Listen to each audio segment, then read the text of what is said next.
everybody, and welcome back to Steel Ball Run, Episode 8. Yep, I guess that's what we're on, aren't we? Yeah, 15 and 16. What, 16 is divisible by 2, and... We're 2/3 of the way through, I believe.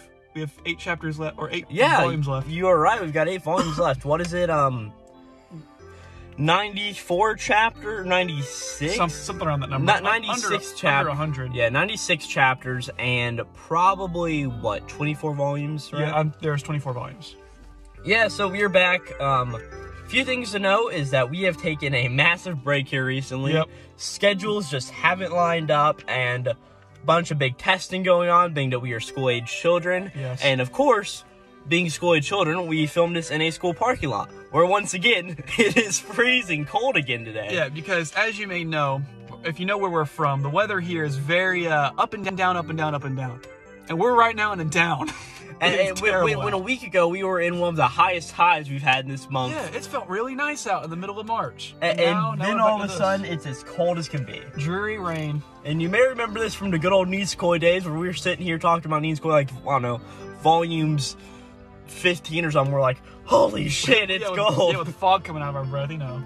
Yeah, but, yeah, this time we just start Steel Ball Run, volumes 15 and 16. Yep. Who's it by? Hirohiko Araki. Hirohiko Araki. You know, the man, the myth, the legend.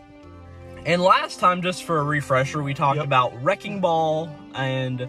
So, it was Tubular Bells. Tubular Bells, which sucked ass. Yeah. And then I sort of blocked it out of my memory, if you don't remember. And I thought Wrecking Ball was really good. And at the end of that, we sort of got the idea that Magenta is still alive. Yeah, so... And that he was going to be coming after Johnny and Gyro. Yeah, so I have for the last time recap, they are currently heading to Philadelphia after they just got off the ice strait. And Magenta and Wicca are both alive. Johnny currently has the corpse legs, and Lucy is posing as the First Lady. Yeah, posing as First Lady. And that's a bunch of good information here for these upcoming chapters. So I'd say we go and get into it with, what's our first section for this time? Civil War? So yeah, Civil War. So we start off, this chapter number 56 is kind of a bridge between where Civil War really kicks up and the end of the last chapter. Before we get into this, an interesting thing to note about Civil War is that Civil War has 3 parts to it, but it doesn't actually end till the final chapter, which isn't titled Civil War.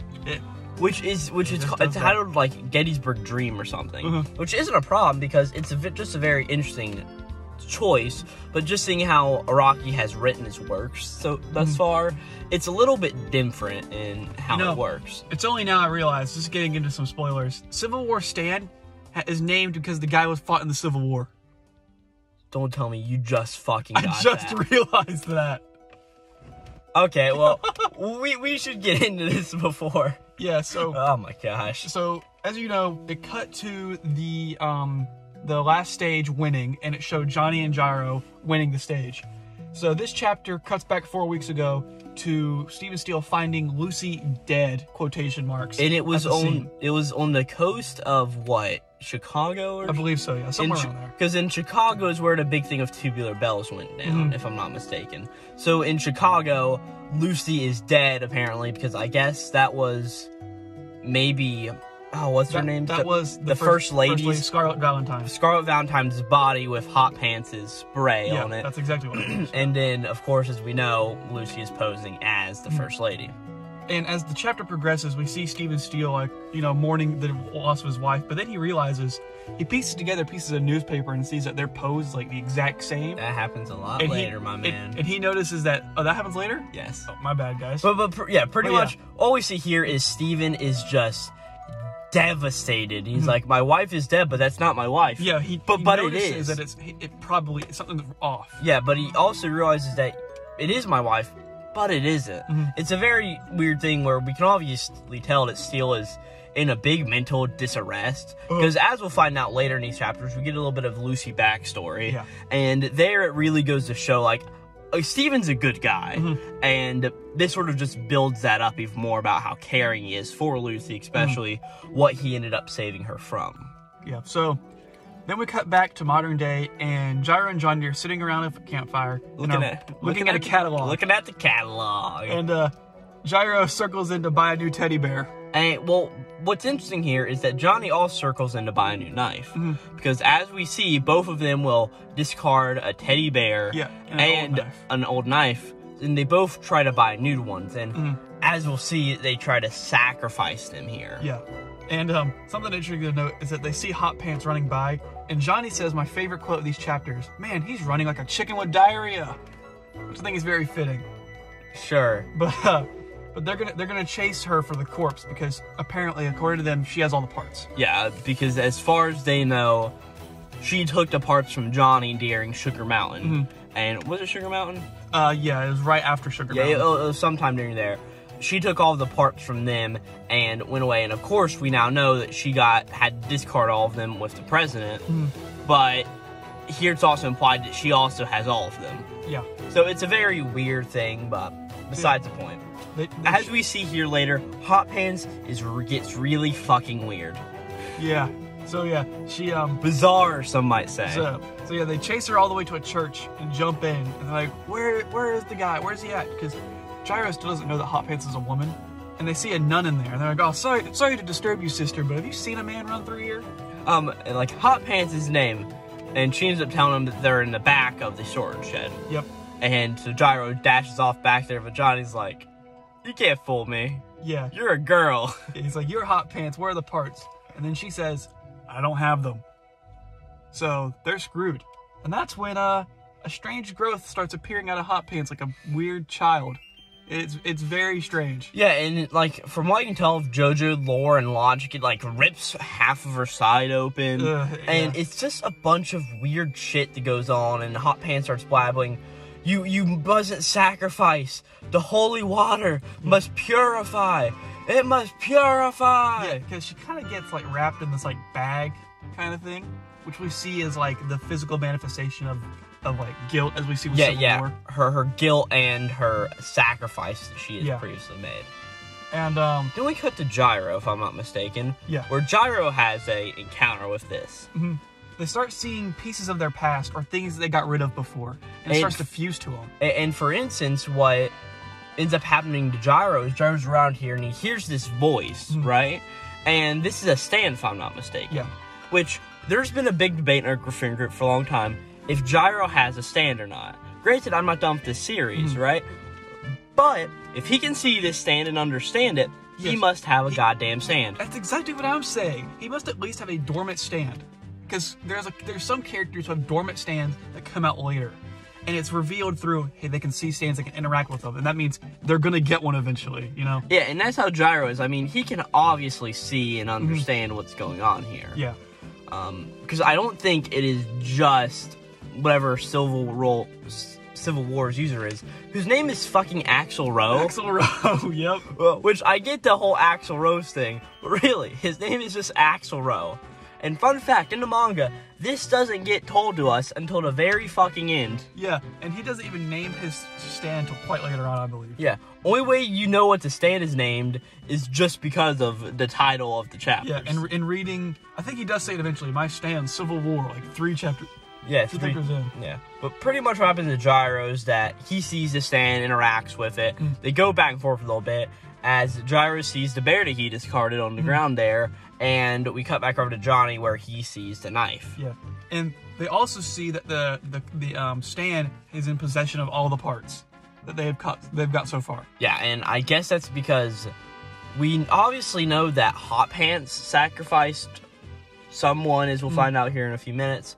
But also that I guess she sacrificed the corpse parts, which is why he has them. I think so. It's something weird like that. Yep. I don't know. I'm not going to try to understand how they have all the parts. So. And that's how Chapter 56 ends. Yep.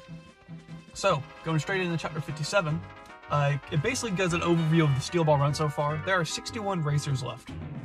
And Gyro and Johnny are being bet on the most likely to win. They are the fan favorites at this point. And also, we also get the rankings after the end of did you write those down? I did not write them down because I didn't feel like it. Yeah. But as far as I remember, Gyro and Johnny are in 4th and 5th respectively. Yeah.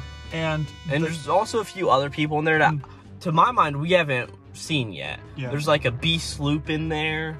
I forget what their name is. And but everything. But there's a bunch of other people in there that we still haven't seen. Yeah, so the last 3 stages they mentioned are very short. So whoever is in the lead of these next stages can probably win them all and win. Because it's like the one stage in Philadelphia, then to New Jersey, which is like 2 days. Yeah, then New York. And then New York, which is like 3 days. So it's like the Steel Ball Run race has 5 days left in it. Yep. So basically, it cuts then back to Gyro and the stand interacting. And Civil War basically says, well, do you want to retrieve what you left behind? Not quite, because before this, right after the whole fan favorite things, we cut over to Funny Valentine. Oh, yeah. Where he's talking, and he's like, well, I have this plan, and to do that, we need to get everybody in one place. And that's really all that's said at this point. Okay, I completely forgot about But he says about that, and then we cut over to Gyro's bear stand, as I called it. Yeah, so he says, retrieve what you left behind. So Gyro, being fed up with this, just throws a ball at him. Yeah. Then what happens is when he hits Civil War, it breaks apart, and then the parts start turning into balls. Just a ton of them. Yeah, and there's like probably 10 or 12 steel balls all around Gyro, and we get more of this like, hey, sacrifice it, right? You must make a sacrifice to go on. Yeah. And when we cut to Hot Pants. Yeah, we get some backstory for Hot Pants. So she basically sacrificed her brother to save herself when a bear attacked, and just pushed him in without any remorse to get away and save himself. Yeah. Save herself. And because she felt so guilty for it, she became a nun and ran away from her family. Because her family never found out that she actually did it.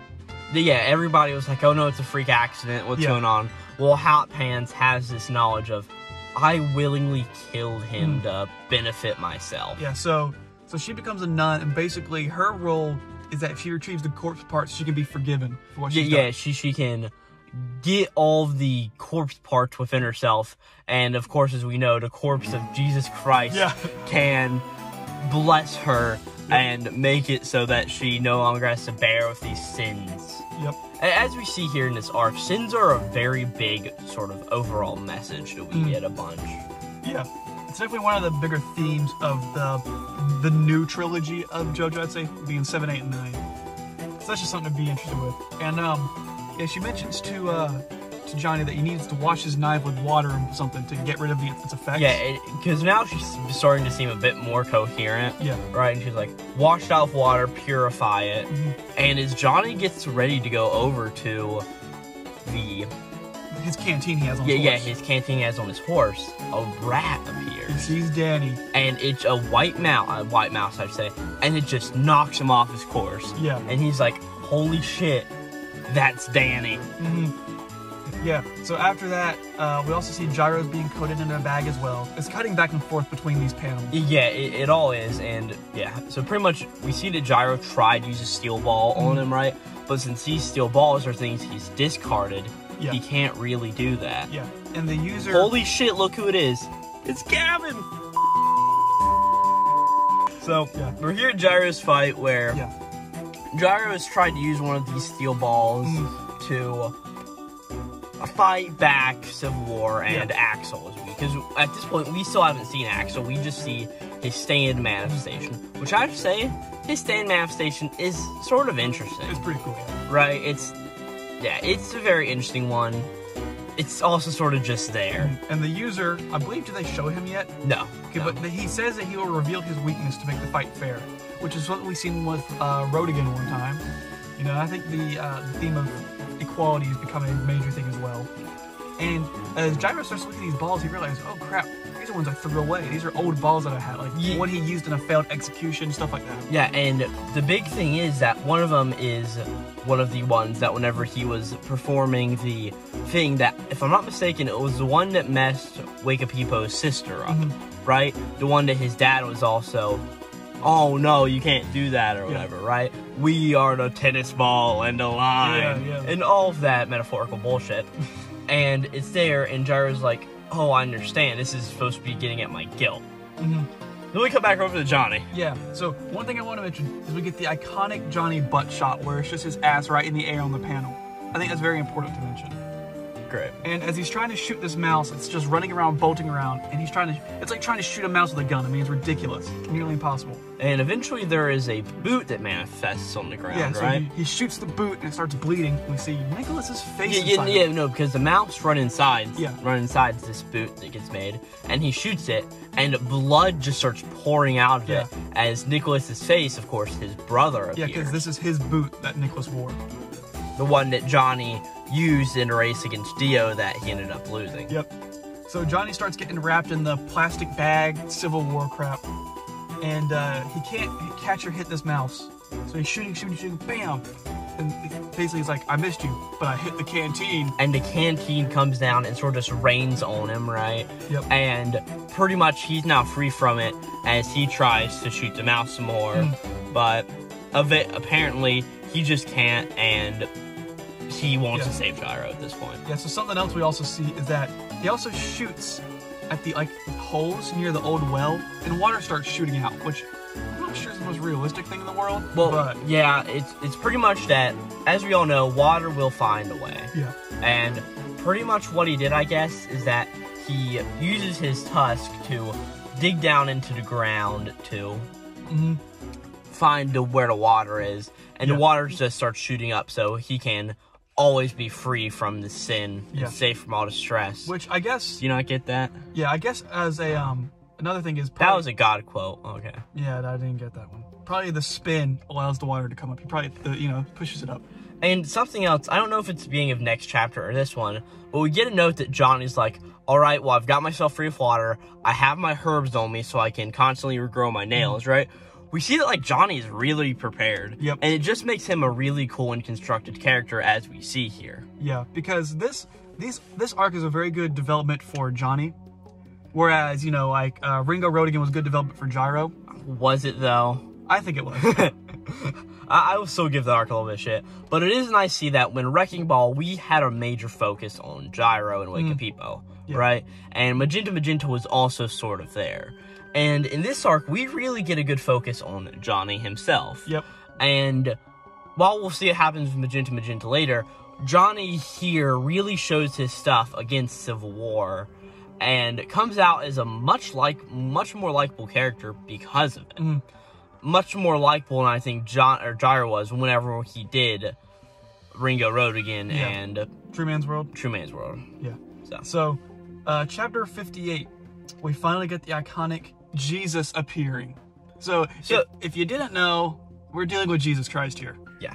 So Jesus Christ. Yeah. Jesus Christ. Yeah. So pretty much this whole chapter just starts off as the game of Johnny and Mouse. Yeah.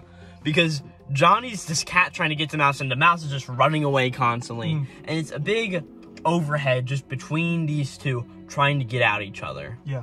And as Johnny is nearing shooting the Mouse, his head very mummified. Yeah, it never shows his face directly. It never does. From the behind. It always shows it from the side. Yeah. And we see this very mummified face with this thorn of crowns So we know who we're working with here. And it appears beside Johnny, and it's like, if your heart wavers, do not shoot. Yeah. Do not shoot, because then the true path will be open to you. And Johnny's like, what the fuck? Yeah. And he's just like, oh my gosh, what's going on here? As at this point, I think, no, not yet, but continue. Yeah. His legs also start twitching, which is, something we haven't seen before. Yeah, his legs just go out of literal control. Yeah. And they're rotating around, and they are truly rotating. Yeah. And at this point, Gyro's helpless. He can't do anything. Yeah, he's being completely encapsulated. He's wrapped up in the bag, and he even shows he has a steel ball in his hand, even though he can't use it just because of this limitation of these steel balls. Yeah, so Axl Rose finally reveals himself and his stance of a war. Well, what happens is, because Johnny took so long and Get Over and was distracting Civil War and Axl, Gyro was able to find him. And because Gyro has now found him, he gets himself revealed, right? Yeah. And he starts blabbing on about the sins of our world and everything. Yeah. And the sins of everything. And what ends up happening is he just reveals himself and Johnny just fucking shoots him in the head. He kills him. But then right after he kills him, Johnny just gets a word, and it's like, all these sins have been repeated onto you, and because you shot me, you've purified me, and I have been reborn! Yeah, he completes his stand by doing this, which is very similar to Notorious B.I.G. from Part 5. Don't tell me it's really a fucking stand name. No, it's the stand name. And I think its localized name is like Notorious Fast, because it's a really fast stand, and the only way it works is if the user dies. The user has to kill himself for it to activate. Yeah, alright. But something I also need to mention is that when Johnny goes to shoot Axel, he is slightly disrupted by the arm of his father grabbing him, basically. And, you know, putting off his course to where he can't, you know, shoot. And also, at this point, if I'm not mistaken, our good man Jesus appears again as like, do not waver. Yep. Or, he pretty much, it's not do not waver, it's if you waver, you're screwed. He tells him not to shoot him if your heart is wavering, do not shoot. So if he is not 100% determined to kill this man, don't do it, you know? Which is weird for Jesus' sake, but that's besides the point. But anyways, after this, Axel says he sacrificed so many things to advance. And then we get his backstory. Yeah, and it's a very interesting thing where, sort of, the way I wrote it is like, you get this sin sort of thing, and then there's this just snap of the head, his head falls back, the spin happens, some rotation stuff happens, then we get this Axel war thing. So. Yeah, basically, Axel was a soldier and did it signal for his allies and whatever, and so basically, he led to the indirect death of hundreds of men that were, like, under his supervision. So he was kind of responsible for all that. And so, when it cuts back to modern day, those dead soldiers that were his sins start attacking Johnny. Yeah, because he didn't light the lamp to let them all know that enemies were coming. Those are his sins. All of those people died because of him. And as we find out, that was the Battle of Gettysburg.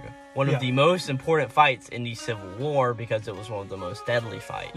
Right? I mean, the Gettysburg Address happened there, for Christ's sake. So, for Christ's sake.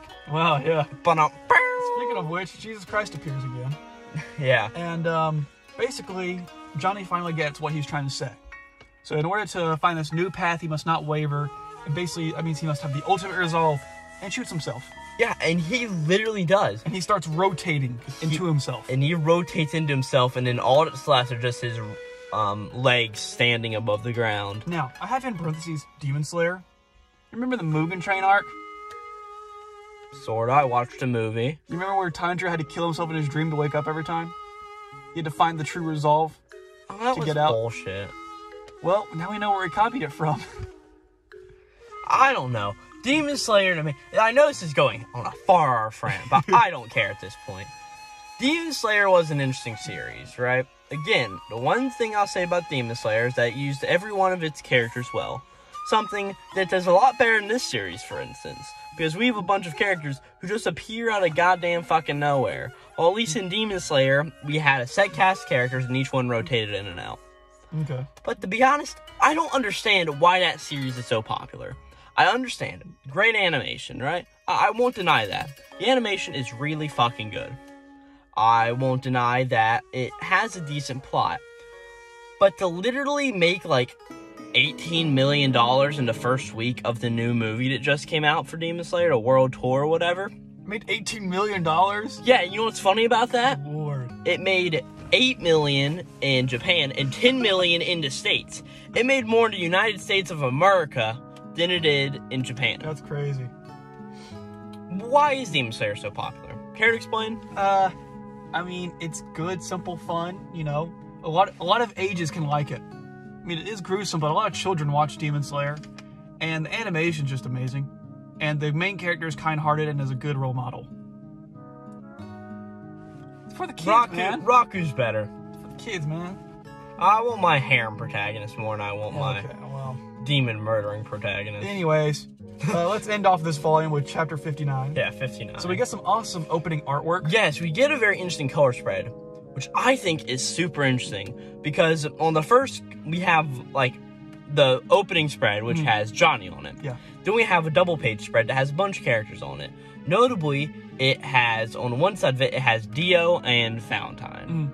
And on the other side, it has Gyro Lucy and Wake Peepo. Which is very interesting. Wake Peepo's in there. Yeah. It's also very interesting that Lucy is literally groping herself while doing this. I didn't notice that. But... Yeah. Her hands are just like both up at her breasts. It's like, what the fuck? Really nice. Well, anyways, these artworks, if you actually have the Japanese box set, are on the inside of the box. If you take out the volumes. Nice. So I'll show you one time, Corbin. If you look inside of them, they are in there. It's pretty cool. Because you do own the Steel Ball Run box set. I do own the Steel Ball Run box set, yes. Does reading this series make you want to sell a little bit of it? Because the series sort of isn't all it's cracked up to be. No, it makes me more glad that I have it, you know. Anyways, after that, we find out that Axel got the legs. He was able to pull the legs out of Johnny because, you know, he can't. Yeah, because Johnny is vulnerable, and he's like, why did he shoot himself? And Axel just goes up and pulls the legs out of him. Yeah. And so as he's doing that, we then see an evolved Tusk, or a different form. Yeah, it's different. And Jesus also appears again. Yep.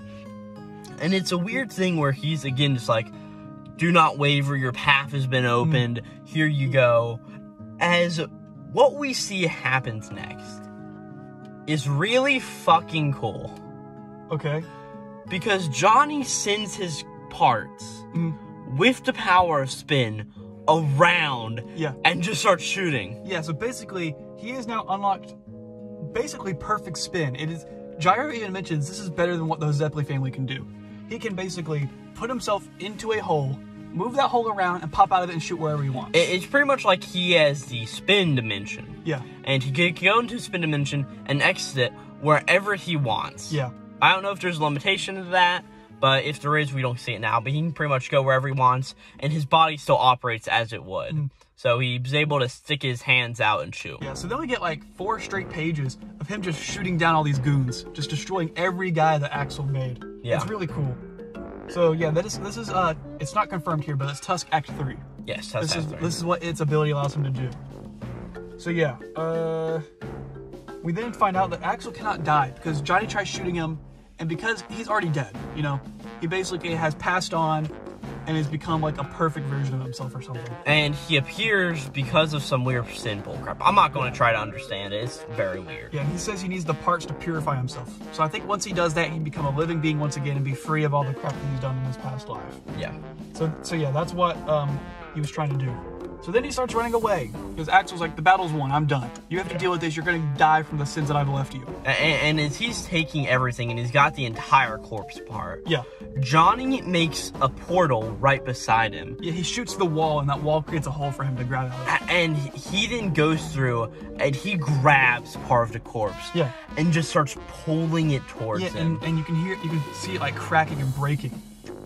And there's this very big moment where both Gyro and, what's his name, Axel, sort of realize what's going on. Like, he's like, and Gyro's like, I'm not going to yield, I'm not going to give up on it.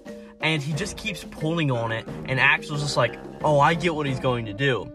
He's going to make it so that if I have the corpse body, and he can't have it, he's going to make it so neither of us can get it. Yeah, so he either will get it or he will destroy it. That's his 2 options. And we see that Axel comes here, and he tries to attack, and pretty much, he ends up actually nicking and damaging the corpse. And he's like, oh no, what have I done? And we cut over to Gyro, where Gyro sees like, oh, is that what Ringo Rodigan saw in Johnny all time ago? He has this dark perfection about him. Dark determination. You can see the fire in his eyes like happened back then. And this is a very interesting thing, because going back to another manga I've read recently is Oshinoko, right? I don't see any idols in this series, but there's a very big thing of eyes in that series. And whenever a character decides to go evil, their eyes turn literally, the stars in their eyes go black. Nice. So it's sort of the similar thing here, where it's a cat and mouse game, and Johnny's like, I'm going to get this, as his eyes sort of make us understand that he is not giving the fuck up. And if I remember, Johnny tries to bring a knife through the portal and tries to stab Axel. So Axel grabs a knife and just stabs Johnny right in the throat. Yeah, and Johnny's throat gets destroyed. Yeah, he kills him. But then Johnny appears on the side. He said, looks like you sinned, buddy, or something along those lines. Yeah, and pretty much what ends up happening is that now First off, Johnny doesn't have the corpse this part, right? And the corpse wasn't really damaged. Yeah. And Johnny appears out of fucking nowhere over inside, and he's like, hey man, you killed me. So that means all of the sins are back on you, buddy. Yeah, and he's like, no, this can't happen. And we see that Axelrod finally gets shot and dies. But not by Johnny. And not by Johnny. And there's this mysterious man who's around the corner and says, I had Axel serve a purpose. He isn't dead quite yet. He's going to see this out to the end. Yeah. As we cut around, and it's Valentine. Yep. Just standing there as he takes the corpse parts and says, hey Axel, keep them tied down for a little while. We'll deal with them later. Dun, dun, dun. As he just leaves. Yeah, and basically, Valentine explains to Johnny that this was his goal all along, and that he did not kill Axelrod out of spite. He killed him to save Johnny, which technically does not make it a sin. He waited for him to be in danger. Self-defense, man. It's some weird bullshit, but that's fine. So, and at this moment, this is when we get the idea that, and both Johnny and Johnny's like, shit. Yeah, they're like, no, this is bad. Screwed. So yeah. And because now they don't have a way, Johnny doesn't even have the part of the spine that can help tell him where the next corpse parts is. Yeah. They don't have anything. Yep, so they're back to zero again, which is, these guys can't catch a break. Yeah, and this is where we get, and there are 5 days left to the Steel Ball Run race. Yep. And yeah, that's literally it. That is all. That is a very big volume 15. Yeah, I mean, and the best part about it is it holds an entire arc in its respect. Yep. There's no overflow. It's the beginning of the storyline and the end of it. And that is something that I, as a reader, really enjoy about it. This is also the last time we actually see Jesus. What? This is the last time we see Jesus. No, it isn't. Manifest himself, basically. Oh, well, we do see him later, but... Yeah. Well, anyways, what did you think of this volume? So, overall, I think this Civil War has a problem that I've had with a bunch of these arcs. Do I think it was an interesting fight? Yes. Do I think that Johnny's new ability was really cool? Yeah, it really makes him like a sort of secret badass. Yeah. Right? Because it gets revealed and you're like, oh, cool, that's really interesting. And as it goes on, we sort of just get this idea of, alright, here's everything that happens. And the thing about it is, again, there's no build-up for this villain. They appear out of nowhere, and it's there. Yeah. And thinking about it, that's what I enjoy so much about, first off, Wake People, Magenta, Wrecking Ball, and, oh no, what's the other really good? Scary Monsters? Scary Monsters. You had build-up to that. Yeah. You had build-up to Dio going fucking crazy. You're like, yeah, what in the world? And you also had a slight build-up to Wake People and that whole thing. Because right? it showed them both arriving at the same point. And it showed them arriving, yes. And that is something, again, this doesn't have. But I think this is leading up really well into making the President a good villain. Yeah.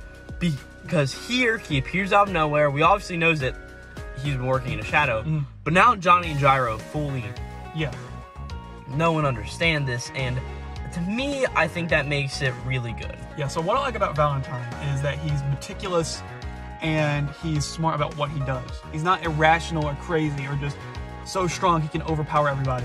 He knows his limitations and he uses them to his advantage.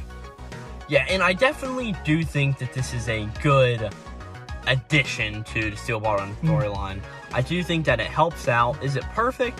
No. Like I said, I think Axel could have built up in a different way. I also think that we may have seen Axel there whenever Mike O was given his orders. But even besides this point, he was an interesting villain. His stand is really conceptual and bullshit. But as we see, it pretty much traps people in a dimension.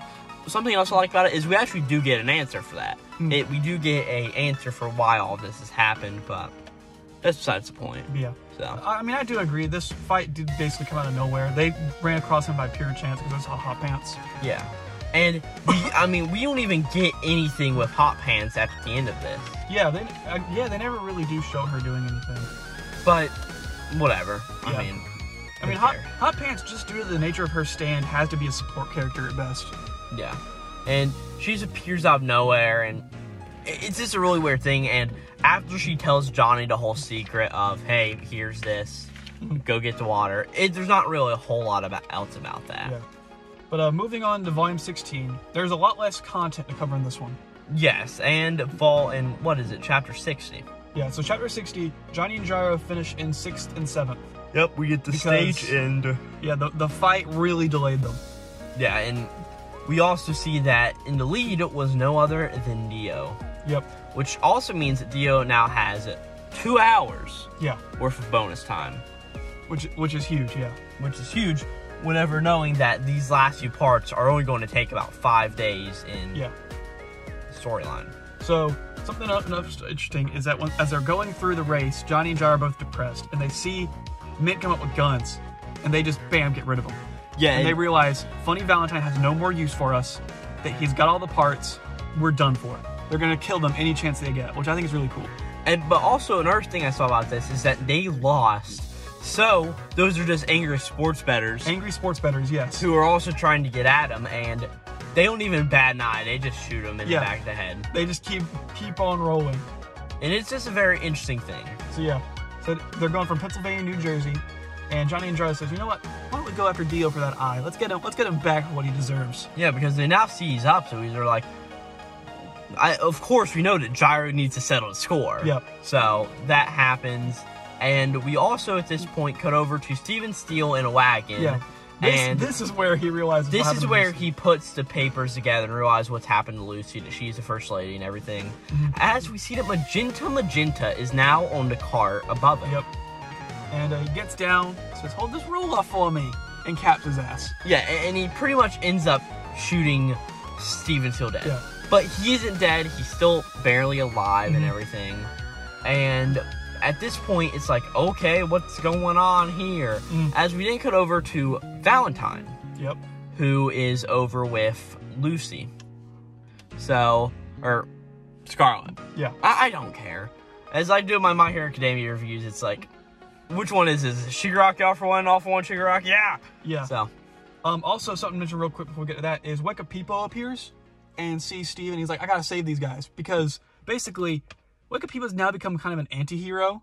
And in fact, that he has his own goals. They just happen to align with Gyro and Johnny's. Yeah. Like, save Steven Steele, save Lucy. his wife. And something funny was, they notice Gyro says, did you shave? And a flashback. Because Weka Pipo changed their sideburns. They no longer look as ridiculous. I didn't even notice that. Whatever. But yeah, sorry about that. I wrote down Weka Pipo, but I knew I messed it up and meant to write Magenta. But yeah. And he appears. Yeah, so Weka Pipo goes to fight Magenta. And Magenta just gets on top of the wagon and activates his stand to where he can't be harmed. Yeah. So basically they're at a stalemate. And he has to kill Magenta to protect Lucy. Because Weka Pipo also figures out that Lucy must be infiltrating and needs to stay safe. Yeah, because Gyro and Johnny told him that Lucy needs to stay safe. And he puts it together from what Steven Steele put it together, and long beknownst, he knows. Yeah, so then we cut back to Funny Valentine flirting with Lucy, playing the violin, doing some weird crap. And as they're getting on with it, the eyeball rolls out, just coincidentally rolls out. What ends up happening is that they're playing instruments, and Valentine's obviously like, oh, you're a lot more ladylike today. You're a lot cuter today. Yeah. You're like a younger woman, right? And it's this very weird thing where you're just going back and forth, and it's like, okay, sure. Yeah. Huh. And at this point, he starts to get up on her, and he goes to the door and tells all of the guards to stay away for about 30 minutes. Yeah. As he gets up to her, and he's like, come on, Lucy, we can do this together. And at this point, the eyeball with Turbo written on it falls out of her pocket. And I don't know if you noticed the sound effect that the eyeball makes whenever it rolls on the ground. No. Jojo, Jojo, Jojo, Jojo, Jojo. Wow. Nice. It goes Jojo. Okay. And so it just rolls around, and he's like, what is that? What's going on here? Yeah. And Lucy's like, I don't know what you're talking about. What are you saying? Yeah. And it's this big back and forth. Yeah, and the reason that the eye just coincidentally fell out was that it was being attracted to the other corpse parts like a magnet. Which are hidden in a closet. And that's basically where Chapter 60 ends. Yep, 61 starts with some Lucy backstory. Okay, so Lucy's maiden name is Pendleton, which is important because that is the last name of Arena Pendleton from Part 1. who is the girl that Jonathan tried to marry but got cock-blocked by Dio, which is where the iconic saying, "It was I, Dio," comes from. Sure. So, that's a very interesting tidbit of knowledge, you know, just to show that this universe is making callbacks to the old one. So basically, Lucy's family was in debt to the Mafia, and had to basically give her away as a prostitute. Well, there was an idea here that the Mafia understands people's sadness. Oh yeah, this is ridiculous. They will, if you only have one thing, they won't take it from you. But if you have two things, they will take it one away from you. And we see here that Lucy's father sort of understands, like, okay, so first off here, we have my land. And if we get rid of my land, I can't farm, and my family's screwed. But I also have my eldest son, and if we get rid of him, then the farm can't run, and my family is screwed. So he looks at his second-born daughter, and he's like, Lucy, get out of here. You're out of here, yeah. Right? And as this sort of happens, we see a man named Steven Steele walk up, and pretty much tells her father the tale of how she saved him and made him a better person, and that all that he needs to tell the Mafia men is that she has damaged goods. Yeah. Which basically means that... Yeah, we all figured it out. Yeah, we don't need to speak about it. We don't need to speak about that part. But basically, Steven Steele says, I will marry her to make it seem that way. Yeah. And so she can be protected. Yeah, so that's basically why he marries Lucy. It's literally to protect her. And they have kind of like a adoptive father kind of relationship. But there's also a few panels that say, like, they weren't lovers. Yeah. They weren't family. They're not father and daughter. They're just something else. Yeah. They sort of work together, and they do care for each other. Yeah. And Steven Steele expects one day for Lucy to go on her own and actually, you know, date somebody her age. So I think that's nice, and it shows that, because in the beginning everybody's like, dude, why is this guy dating a 14-year-old? And you realize later on that it was for a good purpose. And we even cut back to Johnny and Gyro at some point during this whole arc, where we get this sort of note of, oh wow, she's not even taken yet. Yeah. Huh. Well, which is besides the point, but it's fine. Yeah, so basically, the real sum up of this chapter is that there's a huge tense moment between Valentine and Lucy. Yeah, because very much Valentine's over here, and he asks Lucy, or Lucy or Scarlet, I don't fucking care, asks Valentine, why are you so interested in the Steel Ball Run race? And he gives the famous first napkin speech. So what the fuck? Okay, honestly, why does this make so much goddamn sense, and why is it so good? This is a good speech.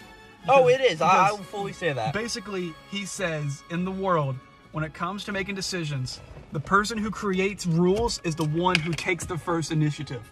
So, we see this outlined by a table with napkins. One napkin for every plate. Yep. And there's this idea that there's only enough napkins, one napkin per person. Yeah. So if somebody takes a napkin to the left, that means if the other person can't take the napkin to the right anymore, so they're forced to take the one on the left. And if that cycles all the way around where somebody in the middle of the table takes one on the right, well, that means they've got to give it up to the person on the right because they've got to take the one on the left to make it fair. So basically, he's saying that when you're at a table, who takes the first napkin? The leader of the party, basically, right? And the one who decides how the outcome of this will be. And he says, if Jesus Christ was sitting here, everybody would wait on him to pick before everybody else does. Yes, which is amazing, because all of a sudden, because Lucy doesn't understand the whole Jesus thing. Yeah. And she's just like, okay. And he's like, but if Jesus were here... Hypothetically, of course. Hypothetically. Of course Jesus can't be here. Just give me, like, a few chapters. But if Jesus appears, then does that mean that I will have all control over things? It's just a very interesting and very stupid way of saying something. So he's saying basically... But now forever in my life, if somebody contradicts me, I'll say, well, if Jesus was here... Yeah. So basically he's saying that if Valentine has the authority of Christ behind him, that everybody will basically submit to his will. And he will become the president of the United States, or a Valentine, not my bad. Yeah. But anyways. And at this point, he's just like, alright, let's fuck. Yeah, he's like, why don't we do it on top of the table? Wouldn't that be so scandalous? Which is ridiculous. Yeah, and it's pretty much that this whole thing goes on. He starts to strip. Oh, and we see the scars and stripes. Oh my god. There's your episode title for the day. Oh no. Is that really what this is? No, I just made it up. Yeah, it's the American flag on his back. Scars and Stripes, man. Oh, that is terrible. Yet also amazing at the same time. I came up when I was reading that. I'm writing this down. Scars of Stars and Stripes. Scars and Stripes. I just went. That is, oh my gosh. But pretty much what ends up happening is that Lucy stabs Steven, or not Steven, Valentine almost. Valentine goes to sexually assault her, you know. And Lucy shanks this dude. Yeah, and he starts writhing on the ground, and all of a sudden he falls on the ground. And a chair falls on top of him where he falls on the ground. Yeah. And all of a sudden Lucy makes a note of, oh no, this man is a stand user and a devil. Yeah, so what happened is when he fell down, he disappeared between the floor and the chair. And then when she moved the chair back, he was there. And she's like, oh crap, this is the work of an enemy stand. And a devil. But when she says stand, which leads me to believe she also knows about stands and has one. She can see him because she had the eye, I think. That's right, because she did see, no, she didn't see Greymoors or Blackmoors. Yeah, okay. So. I'm sorry, Greynor is another. Greynor is a bird. Let's just call it that. Yeah, that's a D&D campaign reference we had. So yeah. That I wasn't even a part of. Going on to number 62. We see Funny Valentine get up and he has no wounds. And another thing to mention is, you ever notice how much buffer he is? He's fit. He's fit now. He's no longer fat. I did not notice that. So yeah, he's a very sexy man now, you know?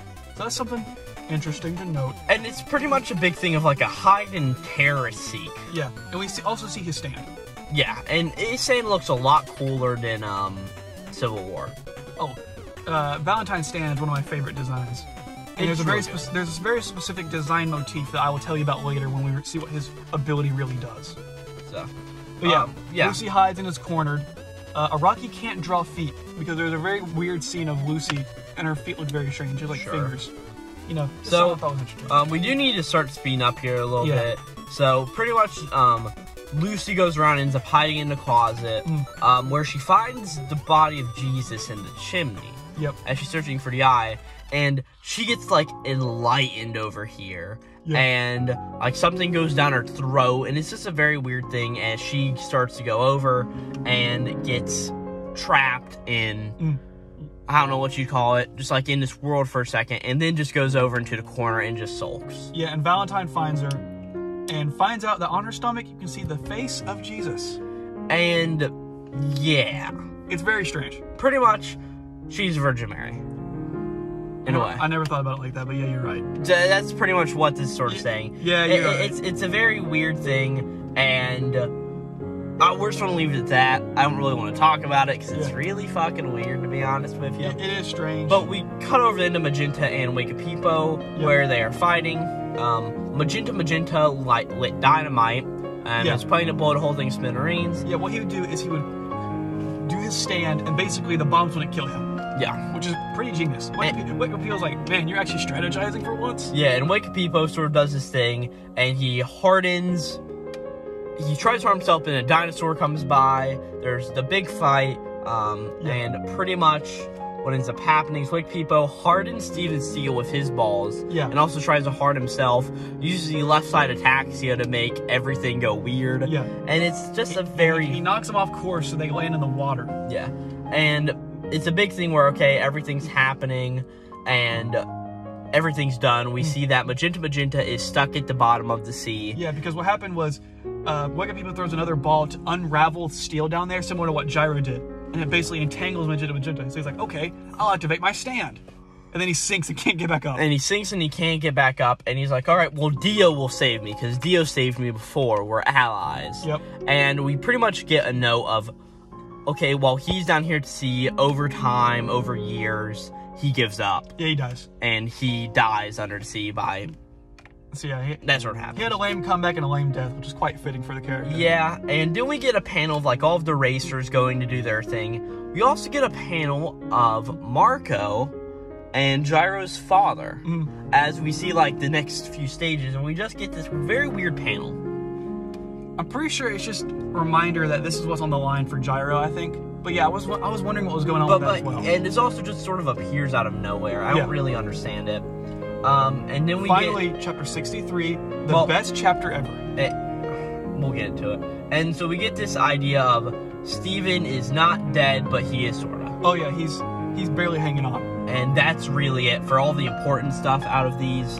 Final chapter, we need to go through this really quick. Okay, well also, so something to mention, this chapter I believe is like 7 pages, and when these came out monthly, this was your chapter for the month. And this was another thing. This isn't an extra. This is a chapter. Yeah, this is a whole chapter. And it's a joke chapter about 7 days in a week, and another one of Gyro's gags with Johnny. Now again, I don't know if this is supposed to be funny in Japanese, but it's the worst joke so far. It's terrible. Yeah, it's some really weird thing where Gyro says the Italian names of days of the week, and then at Wednesday, he just starts going fucking insane, and by Sunday, he's fine again. And we see these iconic panels of Gyro just going batshit crazy. But and then obviously the end, Gyro's like, man, that was really good, Gyro, nice job. Yeah, and that's where it is. And that's really it. So we're actually going to stop the recording here, and we will come back to talk about our thoughts on everything later. Okay. Because I've got to get going. I did not realize we took this long. I didn't either. So we will be back with this right now. Hello everybody and welcome back. Right now you're just hearing Corbin because Jaden could not make it back to finish out this episode here. But we pretty much gave all the thoughts on what we thought on the Steel Ball Run volumes while we were actually talking about them. And just to re-go over that again, we both sort of think that Civil War is a bit confusing, but that it does hold a very good moment for Johnny with unlocking Tusk Act 3 and other things like that. And then you have the whole idea of Lucy and the stuff going on with Funny Valentine and her. And to be honest, we both enjoy these volumes. I do not know what Jaden would rank them, but I personally would rank them at about a 7 out of 10. They aren't bad at all, but they're not really the best either. And at this point, I would just like to thank you for listening to this. And if you're enjoying this series, I know we took a long break, but we are starting to get on it again. And we are going to be going constantly after this. So every Thursday, we'll have a new episode of this series. And whenever we finish up Steel Ball Run, we should hopefully have the 1 month after video where we want to see what my thoughts are a month after I finish series. And then we'll also have the next series we are going to do, which you'll find out on the last episode of Steel Ball Run. And without further ado, again, if you're liking everything, please like, subscribe, do everything to the channel. And with that, you're going to be Glowplasma 231 out.